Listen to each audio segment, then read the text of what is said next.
Jorge Masvidal, Gamebred bare-knuckle MMA, September 8th, live for free on YouTube, Gamebred MMA YouTube. It's going to be live from the ViStar Memorial Arena, Jacksonville, Florida. Jorge, Fabricio Werdum versus Junior Dos Santos, big fight, former UFC heavyweight champions. How did this come about? Took a lot of work, took a lot of patience, persistency, good teams on all ends to make it possible. Some of these athletes were under contract, recently expired, so we had to move quick. And everybody made it possible. So shout out to not just me, but all the teams involved in getting this done.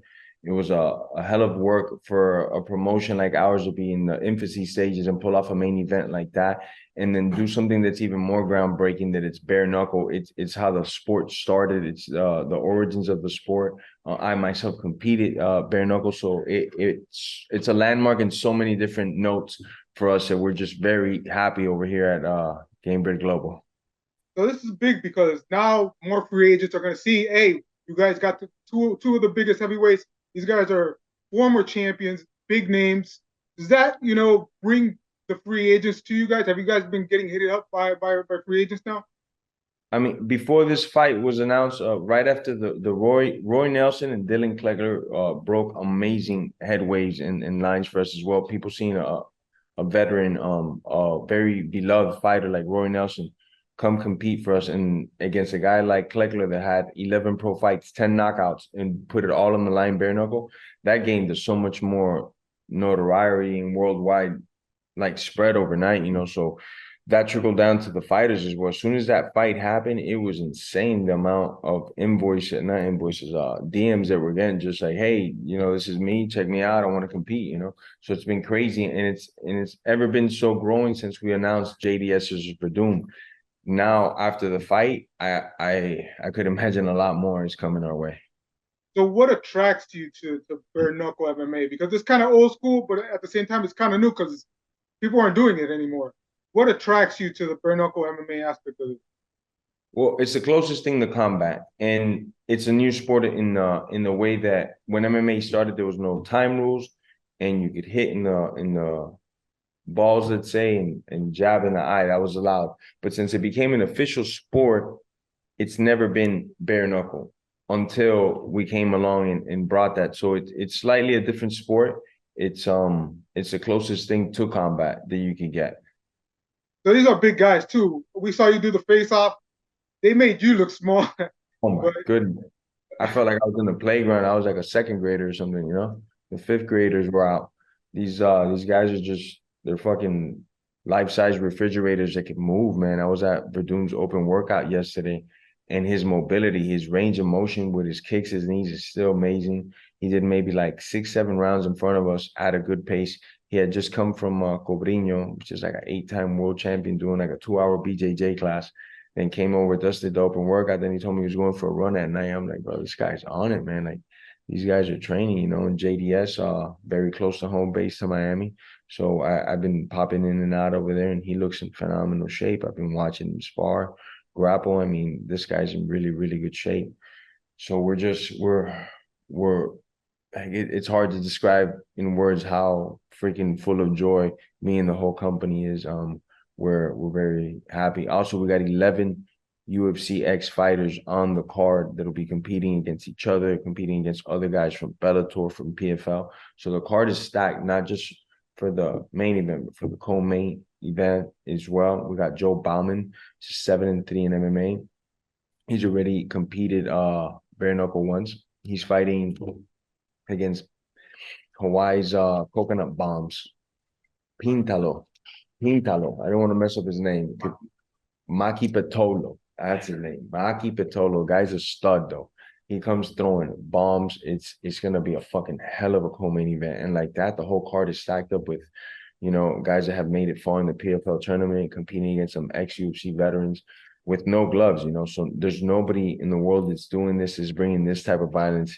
Make sure you watch it live on YouTube, on Facebook, on Twitter. It'll all be streamed by my platforms and channels. All you got to do is subscribe to that page, and it's yours. Enjoy that. We're trying to really give back to the fighting community the only way we know how, putting on great fights. So what is the goal? Is the goal to get big name fighters to come in? Is it to develop fighters? what is the goal for Gamebred MMA? Bare knuckle MMA. The goal for Gamebred MMA is to provide a product that's undeniably great that you just have to tune in because we're the only ones that are going to do this, and we're going to corner this market, and we're going to bring a great product. And it just so happens that I'm one of the members in the company, and I'm very involved in the company. I have 20 years as a professional fighter, so I have a lot of connections. My other partner, Dean Toole, is a longtime promoter. He has himself over 100 shows in between his amateur and pro shows that he's put on in events. So we're trying to bring a product that's unique, that's nowhere near any competitor, and in our own way of doing it, you know, getting the best fighters that we can to come over and fight bare knuckle. I know you're a natural promoter. I also know you have a good relationship with Dana White. Have you guys chopped it up about the promotion business? Have you talked to him about, about promotions and stuff? I've talked to Dana, picking his brain on things like that. You know, we haven't got to too much into it, which I'm always gonna be ears because I think he's one of the greatest promoters that ever lived. I mean, you know, hands down, he's in his own space. Even there's other promoters that are insane in boxing that are legendary, but Dana's just in his own box, you know, of promoters. So anything that guy would spill, I would fucking. Is there anything you've learned from him specifically that you've used for promotion business? Be relentless. Dana's always been himself, which is like number one, you know, and be relentless, you know, and learn how to take an L and then bounce back from it. These are things that I feel I've seen before. I was like heavily involved in the game, like being outside as a fan, and then going through the process. He's always been relentless, you know, to get fighters to be very outspoken. He wears kind of like his heart on the sleeve, I think you could say, you know. All right, couple off-topic questions real quick. UFC 292 was this weekend. Sean O'Malley, big win for him. What did you think of his fight and his win? Oh, I got a huge shout out to Sean O'Malley from me because I thought Aljamain was gonna have his number. I said it on betting websites, on mybookie.com AG, which is the only booking website I use. Well, something happened. What did you think of him calling out Gervonta Davis, the boxing match? You know, I'm always gonna be with my brothers and sisters of MMA. I'm always gonna cheer for them in whatever sport they go into and whatever ventures in life they branch out. But Gervonta is like I don't know. I just wish that they could have fights to tune up for guys like that. You know, just to straight go in there with a guy like that. It's crazy because that's what he's been doing since he's a kid, right? And we've been doing this since we're kids. So if they come over here, which they never do, we know what happens. You know, it's not gonna be like nice, you know. So when we go over there, we're expected to fight the best of the best right from the top, and that's you know, it's a tall order to ask, but I would pay for it. I would pay a lot of money to see that fight actually. So as a fan, I would 100% tune in, you know. All right, and what about you? We've heard rumors that maybe you might box KSI. We've heard of KSI rumors. We've heard a couple rumors here and there. Have you thought about it? Maybe get into the boxing game and do something for in that realm. As all my fans know, boxing was like my first love, was the first combat sport that I really like fell hard for, and I was in love with it since I found out about boxing 7, 8 years old, and then later, like around 11, I discovered MMA, and like I pledged my life to it. I'm like, oh, this is what I'm gonna do for the rest of my life. You know, I love it. So I've always loved boxing. I have one professional match before like any of these YouTubers or pro fighters had it. I had it back in the day, and I just stuck to MMA because at the time the way the pay was set up, I was already getting a little bit better money in MMA, and I just said, let me put my full attention on this and not box. But out of all the disciplines that's involved in MMA, boxing would be my most natural to me.